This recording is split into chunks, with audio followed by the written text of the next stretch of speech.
Convido você a mergulhar na visão pintada em Apocalipse, capítulo 18, versículo 21.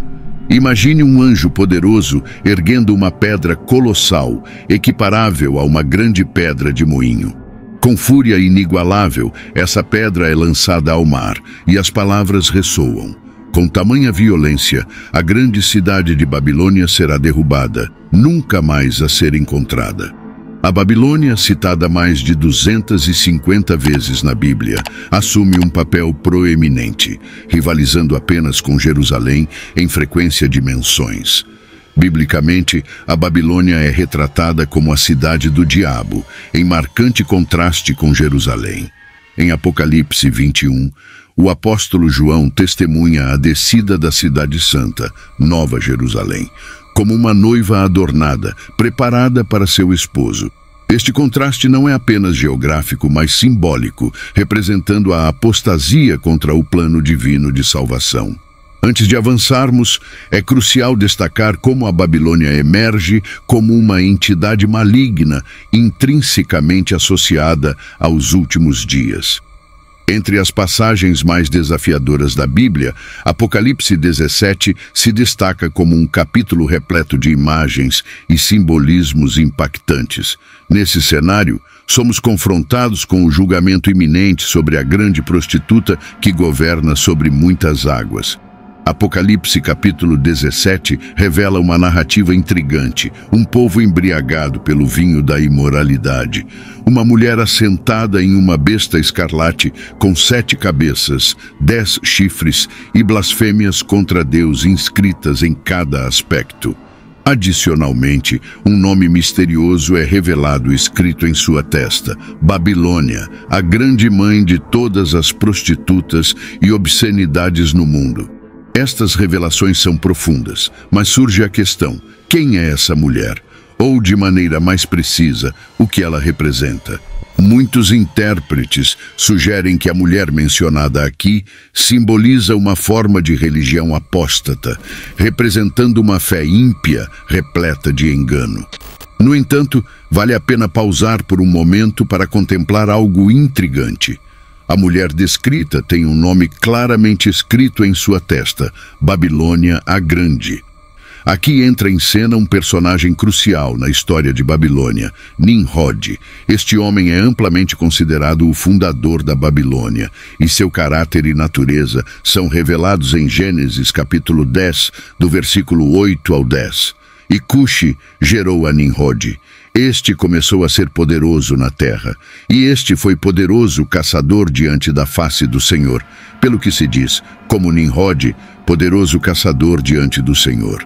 E o princípio do seu reino foi Babel, e Ereque, e Acade, e Calné, na terra de Sinar. A Bíblia nos relata que Cuxi foi o ancestral de Nimrod, o primeiro herói guerreiro da terra e o maior caçador do mundo. Nimrod, cujo nome se tornou proverbial, construiu seu reino na terra da Babilônia, estabelecendo cidades notáveis como Babilônia, Ereque, Acade e Calné. O nome Nimrod, traduzido como rebelar-se ou deixem-nos revoltar-nos, é revelador. As ações de Nimrod, conforme descritas na Bíblia e na pesquisa histórica, revelam um homem em aberta rebelião contra Deus. Ele forjou seu próprio reino pela força, destacando-se como um líder que desafiava abertamente a autoridade divina. Nimrod, desde o princípio, personificou a rebeldia. Como o primeiro rei da Babilônia, ele encarnava uma natureza e caráter que ecoariam nas nações gentias ao longo da história, culminando de forma especialmente marcante na tirania da tribulação e na apostasia. O antigo historiador Joséfo revela que Nimrod não apenas desafiou a Deus, mas também nutriu o desejo de vingança. Ele planejava construir uma torre colossal, alta demais para as águas alcançarem, desafiando o próprio Criador. Sua intenção era vingar-se, caso Deus decidisse afogar o mundo novamente. No entanto, Deus humilhou Nimrod, demonstrando que, em última instância, ele é o verdadeiro rei.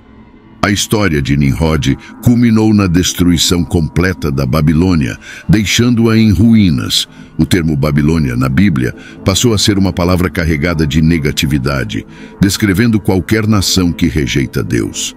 Metaforicamente, Babilônia representa uma sociedade nos últimos dias que abandonou e repudiou Deus. O livro do Apocalipse, ao abordar a Babilônia, emprega uma rica variedade de imagens, especialmente evidente em Apocalipse capítulo 18.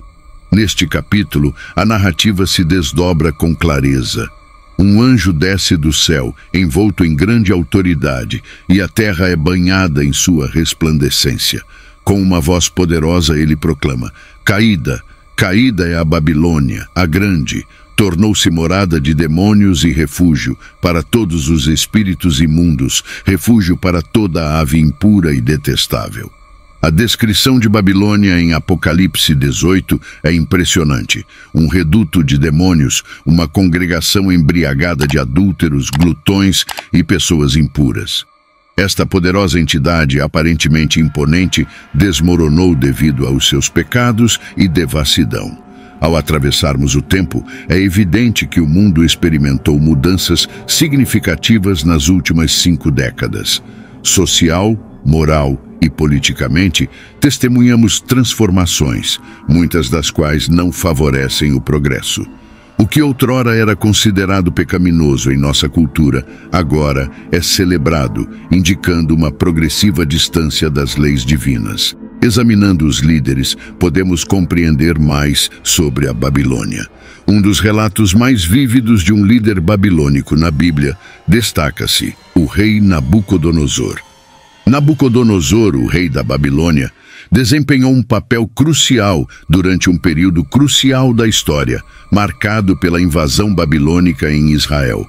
Durante esse tempo, muitos filhos de Israel foram arrancados de suas terras natais, forçados a abandonar suas cidades e viver entre os babilônios. Nessa nova realidade, eles se viram confrontados com o desafio de assimilar-se a uma cultura, língua e costumes totalmente estranhos. Daniel, um jovem entre aqueles levados para a Babilônia, tornou-se um exemplo notável dessa experiência.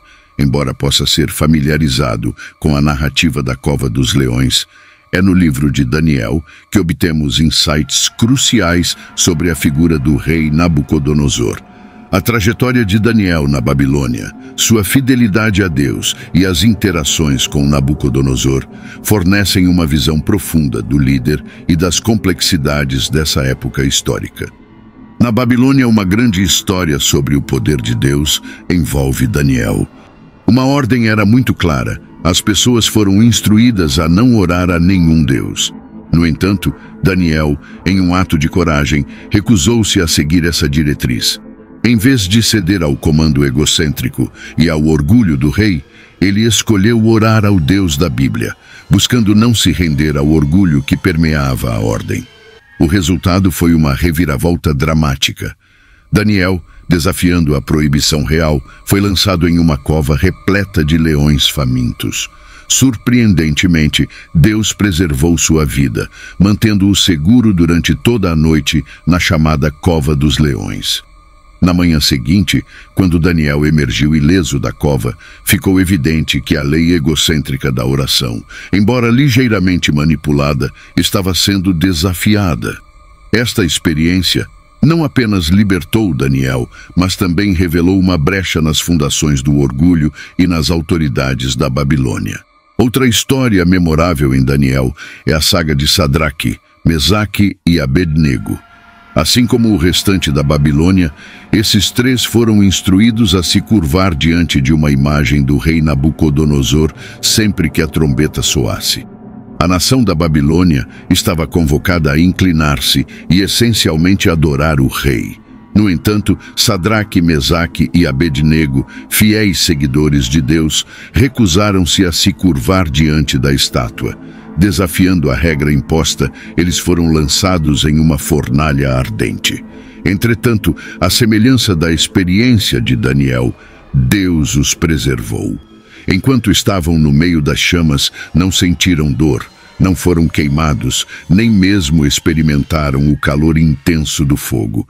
Foi um ato miraculoso de Deus, demonstrando seu poder protetor sobre aqueles que permanecem fiéis a Ele, mesmo em meio à adversidade. Nabucodonosor, caracterizado por um orgulho extremo, concebeu uma estátua de si mesmo e exigiu que todos se curvassem diante dela.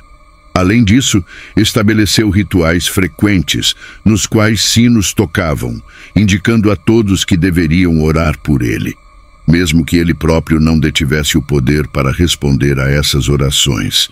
No entanto, ele insistia nesse ato, evidenciando o nível significativo de orgulho que o impulsionava. Além de seu orgulho, Nabucodonosor também era envolvido na adoração de ídolos. A Babilônia, sob seu governo, era permeada por uma pluralidade de divindades, e a adoração de muitos deuses era comum. O rei chegou ao ponto de tentar ser adorado como um deus, forçando as pessoas a orarem e se curvarem diante de uma estátua em sua homenagem. Este esforço para se equiparar aos deuses revela não apenas o orgulho de Nabucodonosor, mas também a tendência do povo da Babilônia em serem adoradores arrogantes de ídolos. Constantemente, a busca por construir um nome para si próprio permeava a cultura da Babilônia. Observando nossa sociedade hoje, percebemos que muitas vezes seguimos na mesma direção. O foco de nossas vidas frequentemente se volta para a construção de nossos próprios impérios, seja por meio da formação de nossas famílias ou da acumulação de riqueza. No entanto, é vital questionar as motivações por trás dessas aspirações. Estamos buscando engrandecer nossos nomes em honra a Deus, ou estamos construindo nossos impérios para exaltar nosso próprio nome? Embora não nos curvemos diante de ídolos físicos, como aqueles na antiga Babilônia, caímos em adoração a ídolos modernos. Podemos idolatrar o esporte, a beleza, a autojustiça ou o orgulho. Em essência, todos nós, de uma forma ou de outra, compartilhamos uma identidade com Babilônia, tornando-nos suscetíveis a essa mesma queda. Podemos depositar nossa esperança na força aparente de nossa nação e cultura, mas é crucial lembrar que, assim como todas as Babilônias antigas, a nossa também cairá um dia. Para o cristão contemporâneo, surge a questão crucial: estamos vivendo na Babilônia? E mais importante ainda, confiaremos em Jesus no meio da potencial decadência de nossa sociedade, assim como nos dias de Babilônia? Essa reflexão exige uma resposta sincera à medida que consideramos o rumo de nossa fé em meio aos desafios da cultura moderna. Um pastor compartilhou uma ilustração poderosa. Imagine um menino correndo em direção à rua, enquanto um imenso caminhão madeireiro se aproxima em alta velocidade em sua direção. Diante dessa situação crítica, o que você faria? A reação instintiva seria gritar com o menino, implorando para que ele desacelerasse e evitasse adentrar a rua. Se ele não ouvisse, elevaríamos o tom de nossa voz. Eventualmente, muitos de nós correriam na direção da criança, fazendo tudo ao nosso alcance para impedi-la de seguir em direção à rua. A esperança seria agarrá-la antes que fosse atropelada pelo caminhão de toras. Da mesma forma, há um caminhão de toras em direção à nossa sociedade, chamado Babilônia. No entanto, se prestarmos atenção, Deus está chamando, instando-nos a virar e parar antes que o caminhão de toras nos atinja.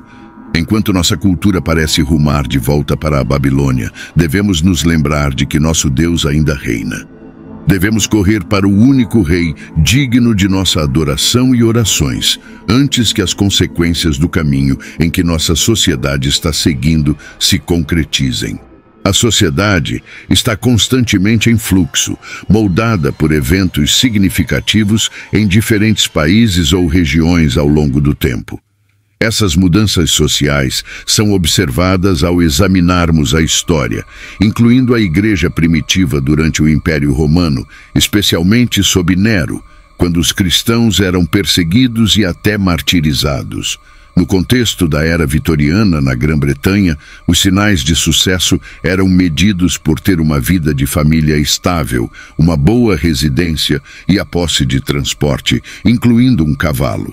Durante a Grande Depressão, em 1929, as normas sociais mudaram novamente e as pessoas se adaptaram para sobreviver, como evidenciado pelo surgimento de jardins de economia durante esse período. Após o acidente financeiro de 2008, as sociedades passaram por mudanças substanciais. As pessoas diversificaram seus investimentos, reavaliaram suas economias e reconsideraram onde e como guardavam seu dinheiro. Mas o que a Bíblia nos revela sobre as mudanças que ocorrerão na sociedade? Para entendermos quão próximos estamos da segunda vinda de Cristo, vamos examinar as mudanças profetizadas nas Escrituras. Uma dessas mudanças está destacada em 1 Timóteo, capítulo 4, versículos 1 e 2, onde a Bíblia adverte que nos últimos tempos alguns se desviarão da fé, dando ouvidos a espíritos enganadores e doutrinas de demônios. Eles falarão mentiras na hipocrisia, tendo suas consciências cauterizadas, como por um ferro em brasa. Mas o Espírito expressamente diz que nos últimos tempos apostatarão alguns da fé, dando ouvidos a espíritos enganadores e a doutrinas de demônios, pela hipocrisia de homens que falam mentiras, tendo cauterizada a sua própria consciência. Vamos resumir esses pontos críticos. Nos últimos dias, haverá uma apostasia, indicando um afastamento significativo da fé. Menos pessoas participarão da igreja, menos se identificarão como cristãs e menos seguirão o cristianismo em seu dia a dia, negligenciando práticas como a oração e a leitura da palavra de Deus. As pessoas serão influenciadas por espíritos enganadores e sedutores, abraçando doutrinas demoníacas. Além disso, nos últimos dias, a sociedade estará saturada de hipocrisia, com muitos pregando uma coisa enquanto vivem de maneira oposta. O resultado será uma consciência cauterizada, indicando frieza, falta de amor e um endurecimento de coração. Tudo isso devido à prevalência do pecado na vida de muitos. Esses sinais são fundamentais para compreendermos os eventos que antecederão a segunda vinda de Cristo. Apesar de observarmos um resfriamento nos corações e a diminuição da estima por valores piedosos e bíblicos na sociedade, é vital lembrar que aquele que está dentro de nós é maior do que aquele que está no mundo. Jesus Cristo é a luz pura e santa que dissipa toda a escuridão. Filhinhos, sois de Deus, e já os tendes vencido, porque maior é o que está em vós do que o que está no mundo. 1 João, capítulo 4, versículo 4. Mesmo quando os valores são distorcidos e a escuridão parece prevalecer, a luz de Cristo continua a brilhar. Mateus 7, versículos de 21 a 23, nos alerta que nem todo aquele que professa o Senhor entrará no reino dos céus, mas aquele que faz a vontade do Pai. Muitos podem realizar ações externas em nome de Cristo, como profetizar e expulsar demônios, mas o verdadeiro teste está naqueles que genuinamente conhecem e seguem a Cristo.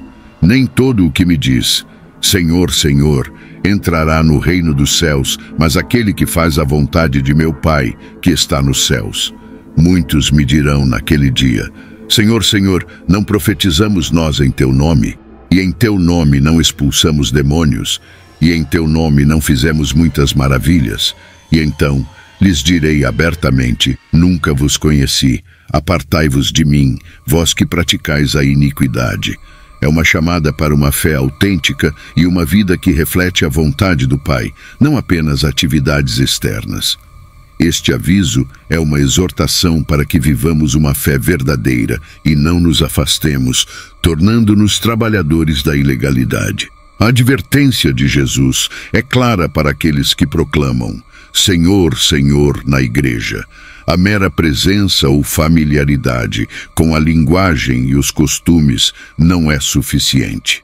Ele enfatiza que no dia do julgamento, a verdadeira questão será se ele está verdadeiramente no coração de cada pessoa, sem espaço para hipocrisia.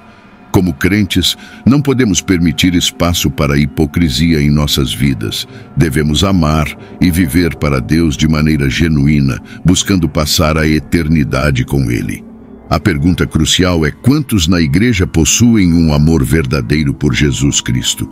Quantos são genuinamente salvos e quantos são falsos, apenas alegando serem seguidores de Deus? Deus está ciente de que existem alguns entre nós que são impostores e hipócritas. O julgamento, como afirmado na Bíblia, começa na casa de Deus. Então, qual será o destino dos hipócritas na igreja, aqueles que usam máscaras e fingem ser algo que não são? A Bíblia nos adverte sobre a prática de nossa justiça diante dos outros para sermos vistos por eles, pois isso resultará em nenhuma recompensa do Pai Celestial. Jesus nos alerta contra sermos como os hipócritas que gostam de se destacar em orações e boas ações apenas para serem vistos pelos outros. Esses hipócritas já receberam sua recompensa terrena, mas não terão recompensa celestial. Portanto, é um apelo à autenticidade, buscando uma relação genuína com Deus que transcende a aparência externa. É crucial não assumir o papel de juízes ao determinar quem é ou não um hipócrita, pois, em última análise, a questão reside no coração, e somente Deus conhece verdadeiramente os corações.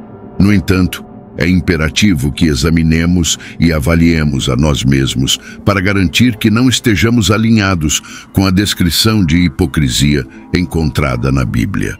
Nosso mundo atual está repleto de desafios e tentações em cada esquina, com inúmeras distrações competindo por nossa atenção diária. Em meio a isso, é fácil perder o foco no que realmente importa na vida. Assim, encorajo você a fazer uma pausa e refletir sobre se está verdadeiramente vivendo para Jesus Cristo, ou se está contente em colocá-lo ao lado de tudo e todos, sem dar-lhe o devido lugar. Hebreus capítulo 3, versículo 15, adverte sobre ouvir a voz de Deus hoje, sem endurecer os corações como na rebelião. Enquanto se diz, hoje, se ouvirdes a sua voz, não endureçais o vosso coração como na provocação. A Bíblia também nos diz, em Provérbios capítulo 28, versículo 14, que feliz é o homem que é sempre reverente, mas aquele que endurece o coração enfrentará calamidade. Bem-aventurado o homem que continuamente teme, mas o que endurece o seu coração virá a cair no mal. Portanto, é uma chamada para a reverência contínua e para evitar a dureza do coração, pois isso pode levar a consequências prejudiciais. Ter um coração endurecido espiritualmente significa estar espiritualmente cego, insensível à beleza e glória de Deus, perseguir nossos próprios desejos em detrimento das coisas de Deus e, em última instância, rejeitar a presença de Deus em nossas vidas. Contudo, a boa notícia é que, pela sua misericórdia, Deus oferece a promessa de mudar nossos corações. Ezequiel 36, versículo 26 nos assegura: Dar-vos-ei um novo coração, e porei dentro de vós um novo espírito. Tirarei de vós o coração de pedra, e vos darei um coração de carne. Desde o início dos tempos, Deus tem nos atraído para si mesmo quando teimosamente o ignoramos. Ele nunca desiste de nós. Na narrativa de Mateus, Jesus compara sua segunda vinda a um grande banquete de casamento, uma celebração alegre da união perfeita entre ele mesmo e sua noiva, a Igreja. Nessa perspectiva, somos convidados para o maior banquete de jantar de todos os tempos, simbolizando a união gloriosa que teremos com Cristo na eternidade. Diante desse convite, a pergunta crucial é: você já respondeu a ele ou está adiando até o último minuto? Talvez o som desse convite tenha passado despercebido, talvez sua atenção tenha sido desviada por preocupações mundanas como trabalho, finanças e amor romântico. Embora essas coisas possam parecer cruciais, A verdade é que são temporárias, e quando a vida chegar ao fim, ou quando Jesus retornar, sua importância desaparecerá. Muitos de nós presumem que temos tempo de sobra para nos reconciliar com Deus, mas a realidade é que a vida é curta e amanhã não é garantido. Tudo o que fazemos hoje tem implicações eternas. Se Jesus voltasse hoje, você estaria pronto? Pode afirmar que seu coração está firmemente ancorado na verdade eterna? Essas são perguntas que todos nós devemos considerar seriamente. Agora é o momento de colocar sua fé em Jesus. Se você ouvir a voz dele hoje, não endureça o seu coração. Em vez disso, permita que ele entre e transforme sua vida para sempre. A Bíblia nos dá comandos claros para segui-la completamente, e se estamos em Cristo, devemos estar totalmente comprometidos em obedecer. A Escritura enfatiza que todos que amam a Deus também devem amar seus irmãos e irmãs. Devemos refletir sobre o quanto realmente amamos nossos irmãos na fé. O julgamento começa na casa de Deus, como destacado em 1 Pedro capítulo 4, versículos 17 e 18. Porque já é tempo que comece o julgamento pela casa de Deus. E se primeiro começa por nós, qual será o fim daqueles que são desobedientes ao Evangelho de Deus? E se o justo apenas se salva, onde aparecerá o ímpio e o pecador? Ao ler isso, lembre-se de que nunca estamos tão seguros quanto pensamos ser, pois podemos cair facilmente se não for pela graça de Deus. Portanto, leve esta mensagem a sério. Esteja ciente de que o julgamento começa na casa de Deus. Dizer Senhor, Senhor não é suficiente. É crucial fazer a vontade do Pai, a justa e santa vontade de Deus. Isso é o que realmente importa. Obrigado por assistir até aqui. Envie essa mensagem a um amigo e que Deus abençoe a sua vida.